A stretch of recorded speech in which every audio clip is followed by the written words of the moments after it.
اللہ کے نبی نے کہا قال لا حول ولا قوت الا باللہ،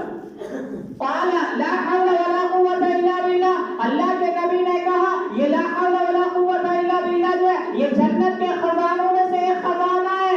آج ہم اور آپ جو اس کا اگر ورد کر لیں، علامہ ابن قیم رحمۃ اللہ علیہ اس کی تفسیر کرتے ہوئے لکھتے ہیں کہ 99 بیماریاں جو ہے 99 بیماری اللہ رب العالمین اس سے شفا دے دے گا اگر انسان لا حول ولا قوت الا باللہ کا ورد کرے۔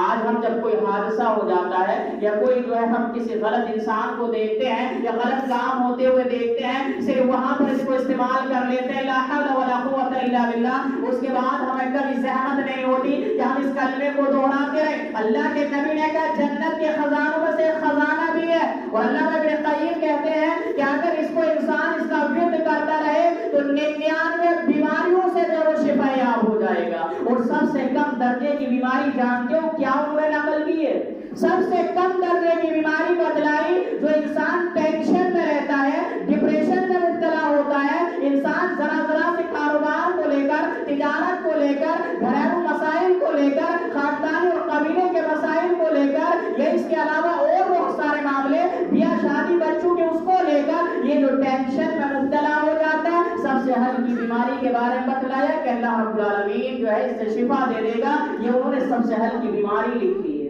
سب سے ہلکی بیماری جو آج کے ہمارے معاشرے میں یہی سب سے زیادہ کٹھن بیماری ہے، لیکن وہ کہتے ہیں سب سے ہلکی بیماری ہے۔ یعنی بہت بہت بڑی بیماریاں جو ہوتی ہیں اللہ رب العالمین اس کے ذریعے سے جو ہے ان تمام بیماریوں کو زائل اور ختم کر دیتا ہے اور بندے کو شفا دے دیتا ہے۔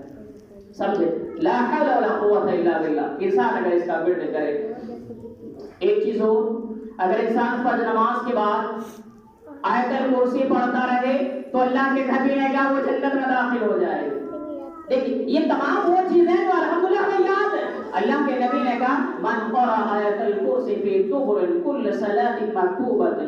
لم یمنعه من دخول الجنۃ الا یموت۔ اللہ کے نبی نے کہا جو فرض نماز کے بعد پابندی کے ساتھ آیت الکرسی کا ورد کرتا رہے تو جانتے ہو اسے جنت میں داخلے سے کون سی چیز روک رہی ہے؟ الا یموت، صرف موت روک رہی ہے۔ یعنی انسان جب زندہ ہے تو جنت میں کیسے داخل ہو سکتا ہے جب دنیا موجود ہے؟ یعنی موت روک رہی، جیسے ہی موت آئے گی ویسے ہی وہ جنت میں داخل کر دیا جائے گا۔ یعنی بندے کے درمیان اور جنت کے درمیان اگر کوئی چیز حائل ہے تو وہ صرف موت ہے، جیسے ہی موت آئے گی جنت میں داخل کر دیا جائے گا۔ اگر انسان جو ہے آیت الکرسی فجر نماز کے بعد جو ہے ورد کرے یعنی پڑھتا رہے۔ اللہ کے نبی صلی اللہ علیہ وسلم نے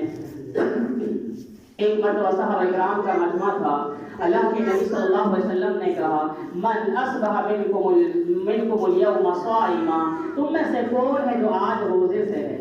اللہ کے نبی نے صحابہ کے مجمع میں کہا تم میں سے کون ہے جو آج روزے سے ہے؟ قال ابو بکر رضی اللہ تعالی، ابو بکر صدیق رضی اللہ تعالی اٹھ کر کھڑے ہو گئے اور کہنے لگے اللہ کے نبی آج میں روزے سے ہوں۔ اللہ کے نبی نے کہا بیٹھ جاؤ۔ ومن تبع منکم اليوم جنازۃ، پھر اللہ کے نبی نے سوال کیا تم میں سے آج کون ہے جو کسی کے جنازے میں شرکت کی ہو؟ قال ابو بکر، پھر ابو بکر اٹھ کر کھڑے ہو گئے کہ اللہ کے نبی آج میں نے جنازے میں بھی شرکت کی ہے۔ اللہ کے نبی نے کہا بیٹھ جاؤ۔ پھر اللہ کے نبی نے کہا ومن اطعم منکم اليوم مسکینا، آج تم میں سے کون ہے جس نے کہ کسی غریب کو کھانا کھلایا ہو؟ قال ابو بکر، پھر ابو بکر اٹھ کر کھڑے ہو گئے کہا اللہ کے نبی روزے سے تھا، میری خوراک گھر پر بچی ہوئی تھی، میں نے آج ایک غریب کو کھانا بھی کھلایا ہے۔ اللہ کے نبی کہنے لگے ابو بکر اتنے بڑے مجمع میں سارے کام تم ہی کر رہے ہو، یہ ساری فضیلتیں تمہارے ہی پاس ہے، کیا ان میں کوئی اور ایسا بندہ نہیں ہے؟ اللہ کے نبی نے کہا بیٹھ جاؤ۔ پھر اللہ کے نبی نے کہا ومن دعا منکم اليوم مریضا،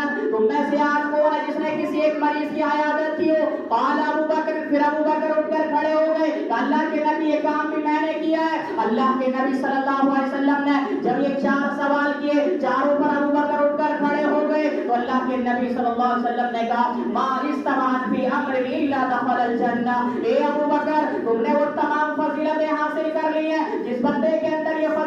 فضیلتیں آ جائیں، یہ تمام صفات جمع ہو جائے، اسے جنت میں جانے سے کوئی نہیں روک سکتا، وہ جس دروازے سے چاہے جنت کے داخل ہو سکتا ہے۔ یعنی حضرات اگر ہم یہ صفات اپنے اندر پیدا کر لیں،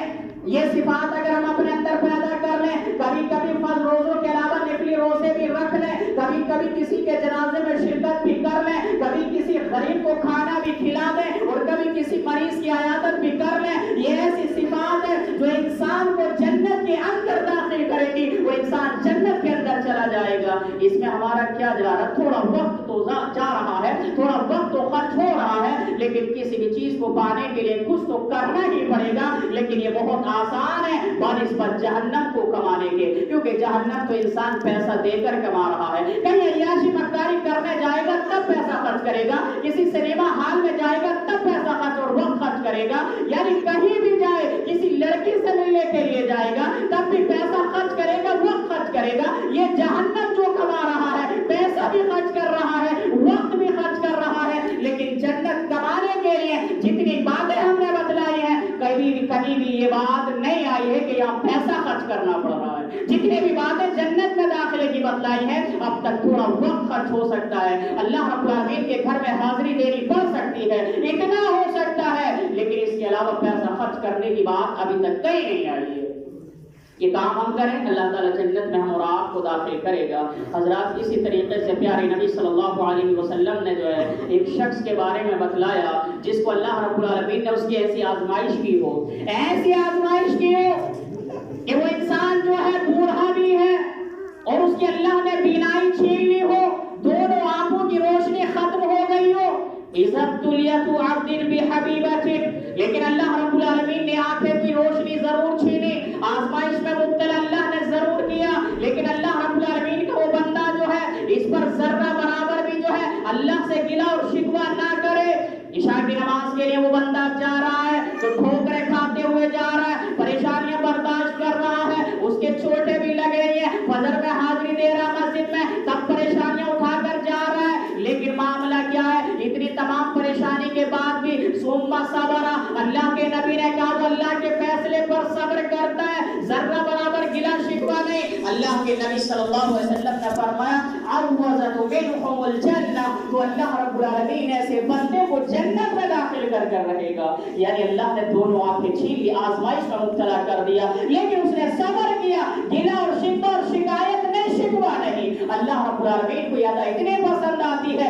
کہ اللہ رب العالمین اسے جنت میں داخل کر کے رہے گا۔ ایک خاتون پیارے نبی کے پاس آئی تھی، وہ جنت کے بڑے متلاشی تھے، مرد ہو یا عورتیں ہو، جنت کے بڑے متلاشی تھے، جبکہ صحابہ اکرام جنت کا سرٹیفکیٹ پا چکے تھے، انہیں الگ سے جنت کے لیے کچھ کرنے کی ضرورت نہیں تھی، لیکن اس کے باوجود جب کوئی موقع جنت کا آتا تھا تو وہ پریشانیاں برداشت کرتے تھے جنت کی خاطر۔ ایک اور عطائی مسلم شریف کی روایت ہے، آنے کے بعد اللہ کے نبی سے کہا کہ اللہ کے نبی صلی اللہ علیہ وسلم میرے لیے دعا کر دیجئے، مجھے مرگی کا دورہ آتا ہے، اور جب دورہ میرے اوپر آتا ہے کہ اللہ کے نبی صلی اللہ علیہ وسلم میں ہوش و حواس بھول جاتی ہوں اور میں جو ہے پرہانہ ہو جاتی ہوں، میرا کپڑا میرے صدر سے ہٹ جاتا ہے، اللہ کے نبی بڑا پریشان ہوں، اللہ کے نبی اللہ سے دعا کر دیجئے کہ اللہ رب العالمین میری اس بیماری سے مجھے شفا دے دے۔ اللہ کے نبی صلی اللہ علیہ وسلم نے اس خاتون کی بات سنی، اور سننے کے بعد اللہ کے نبی نے کہا کہ میرے پاس دو آپشن ہے،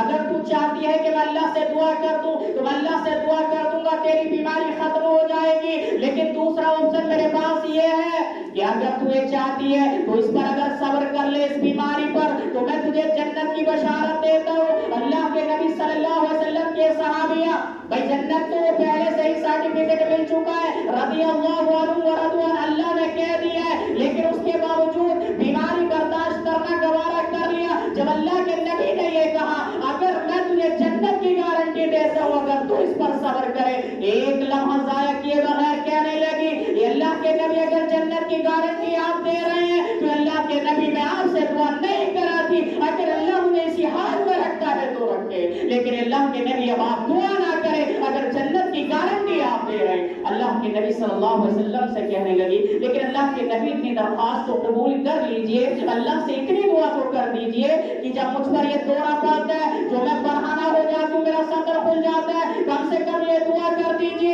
کہ مجھ پر دورہ پڑے تو میرا صدر نہ کھلے، میں جو ہے پرہانہ نہ ہوں، میرا کپڑا میرے جسم سے نہ ہٹے۔ اللہ کے نبی نے کہا ہاں میں یہ دعا ضرور کروں گا۔ اللہ کے نبی نے دعا کی، اس کے بعد دورہ اس خاتون پر پڑتا تھا، لیکن کبھی بھی اس کا صدر کبھی کھلا نہیں، کبھی اس کا کپڑا اس کے صدر سے نہیں ہٹا، اور کبھی وہ پرہانہ نہ ہوئی۔ یہ خواتین تھیں اللہ کے نبی صلی اللہ علیہ وسلم کی صحابیات تھیں جنہیں جنت کا سرٹیفکیٹ مل چکا، لیکن جنت پہ اور مہر لگانے کے لیے وہ اپنے آپ کو پریشانی میں مبتلا رکھتی تھی، لیکن جنت کسی بھی حال میں چھوٹ نہ پائے۔ یہ ہمارے صحابہ اور صحابیات کی۔ اور آج ہمارا معمول کیا ہے؟ ہمارا معمول تو یہ ہے اگر شرک کرنا پڑ جائے تو کر لے، لیکن کسی بھی چیز سے شفا مل جائے۔ اگر بازار میں جانا پڑے تو چلے جائے، لیکن وہاں پر ہمیں دکھ سے تکلیف سے جو ہے فائدہ مل جائے۔ یعنی شرک تعویذ پہننا پڑے تو پہن لے، لیکن ہماری جو ہے شفا ہونی چاہیے، جبکہ وہ شفا عارضی طور پر ہو سکتی ہے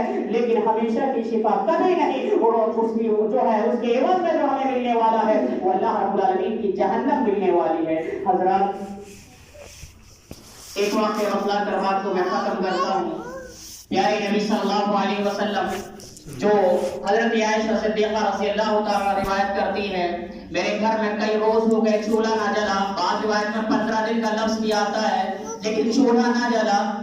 اللہ کے نبی صلی اللہ علیہ وسلم صبح ہوئی مال غنیمت تقسیم کرنے کے لیے گئے، لوگوں کو لوگ بھر بھر کر دونوں ہاتھوں سے بانٹ رہے تھے۔ آج میں نے بھی اللہ کے نبی سے کہا تھا اللہ کے نبی ہمارے حصے میں بھی کچھ آئے گا، اللہ کے نبی میں گھر کا چولہا درست کر لیتی ہوں تاکہ ہمارے گھر میں بھی آج کچھ بن جائے۔ اللہ کے نبی دلاسا دے کر گئے اور کہا کہ ہاں میری بی بی عائشہ آج تم جو ہے اپنے گھر کا چولہا درست کر لو، اس لیے کہ بانٹنے کے بعد جو ہمارے حصے میں آئے گا وہ آج ہم گھر لے کر آئیں گے۔ اللہ کے نبی صلی اللہ علیہ وسلم بانٹتے رہے، جب بٹ گیا اپنے حصے کا نکال لیا۔ اللہ کے نبی صلی اللہ علیہ وسلم گھر واپس آنے لگے، ابھی اپنے حجرے میں داخل نہ ہوئے تھے۔ 2 تھیلے اللہ کے نبی کے ہاتھ میں تھے، ایک دائیں اور ایک بائیں، 2 یتیم بچے آ گئے، ایک نے دایاں تھیلا پکڑ لیا اور دوسرے نے بایاں تھیلا پکڑ لیا۔ اللہ کے نبی صلی اللہ علیہ وسلم کے سامنے رونے لگے اور کہنے لگے اے اللہ کے نبی ہم یتیم ہیں، ہمارا باپ نہیں ہے، اے اللہ کے نبی میری ماں نہیں ہے، میں یتیم ہوں۔ اللہ کے نبی کئی روز سے کچھ کھایا پیا نہیں ہے۔ اللہ کے نبی صلی اللہ علیہ وسلم نے ان بچوں کی بات سنی جو ابھی 7 سال اور 9 سال کا تھا،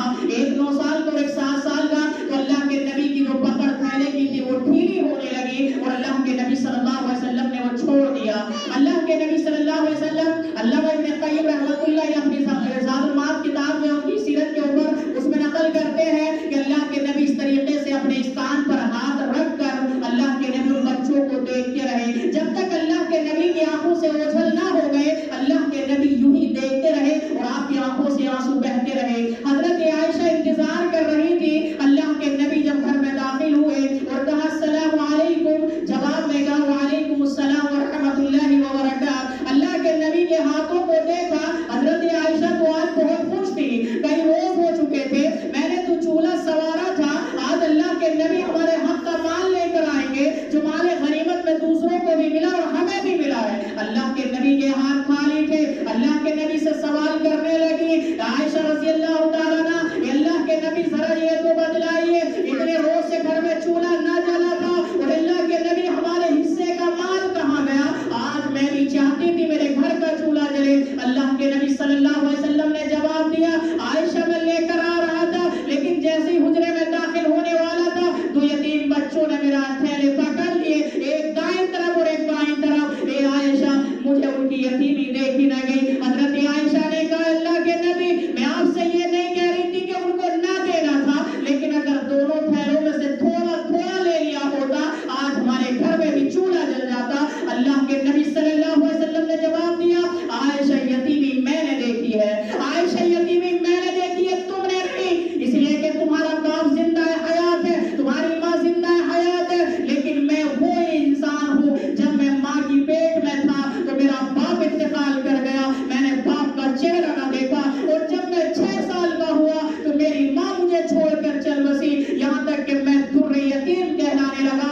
عائشہ یتیمی میں نے دیکھی ہے، تم نے نہیں، یہ بات کہی اور اس کے بعد اللہ کے نبی اپنے حجرے سے نکلے اور مسجد نبی میں گئے اور جانے کے بعد لوگوں کو نماز پڑھائی اور نماز پڑھانے کے بعد پیارے نبی صلی اللہ علیہ وسلم نے اعلان کرتے ہوئے کہا لوگوں آج یتیمی کا جو واقعہ میرے ساتھ پیش آیا، لوگوں آج یتیمی کا جو واقعہ میرے ساتھ پیش آیا، یہ حادثہ مجھ سے دیکھا نہ گیا اور یہ یتیمی مجھ سے دیکھی نہ گئی، لیکن اگر تم لوگ جو ہے اگر تم بھی ایسے ہی کرو گے، اپنا جو ہے جو خود کھانا چاہتے ہو تم خود بھوکے رہ جاؤ اور وہ اٹھا کر دوسرے یتیم کو دے دو، تو سمجھ لو اللہ کے نبی نے ایک بشارت سناتے ہوئے کہا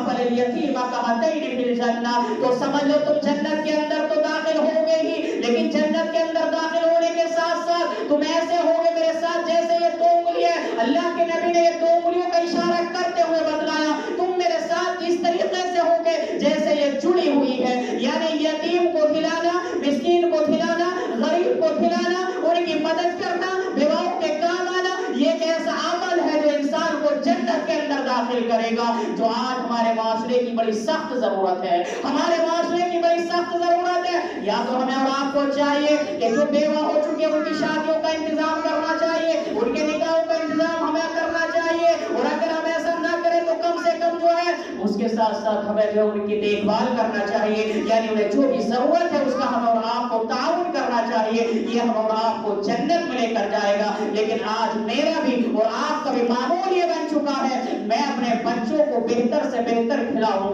میں اپنے بچوں کو اچھے سے اچھا پہناؤں، میں اپنے بچوں کو اچھے سے اچھا اڑاؤں،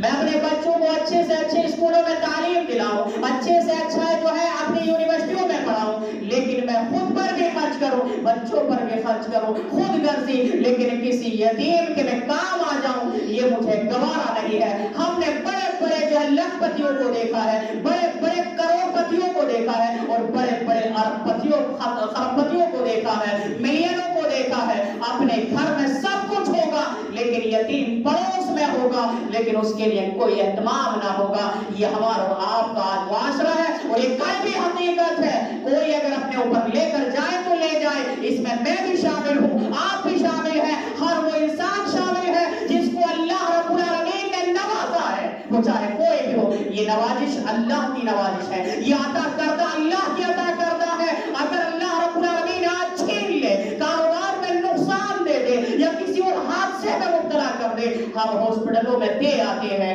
ہم جو ہے انہیں جتنا چاہ مانگیں گے دیں گے، کیونکہ بچے کی جان کو خطرہ ہے۔ لیکن کبھی ہم نے یہ نہیں سوچا کہ ہم اگر یتیموں کو جو ہے صدقے میں کچھ دیتے رہیں، کچھ خیرات کرتے رہیں، تو ہو سکتا ہے اللہ رب العالمین ان بیماریوں سے ہمیں بچائے رکھے۔ کیوں کہ صدقہ جو آنے والی پریشانیوں اور مصیبتوں کو ٹالتا ہے، آنے والی پریشانیوں اور مصیبتوں سے لوگوں کو نجات دیتا ہے، یہ ہماری شریعت ہمیں سکھلاتی ہے۔ تو یہ بھی جنت میں لے جانے والا عمل ہے۔ ہم نے کئی سارے عمل آج گنائے جو بڑے مفت کے ہیں اور بڑے ہی آسان بھی ہیں، اگر ہم اور آپ ان جو ہے وردوں کو کر لے، ان اعمال پر عمل کر لے، تو ہم انشاءاللہ تعالی جنت میں داخل کر دیے جائیں گے۔ دعا رب العالمین سے کہ اللہ ہمیں نیک سمجھ عطا فرمائے، قرآن و سنت کو عمل کرنے والا بنائے۔ آمین۔ وآخر دعوانا الحمدللہ رب العالمین۔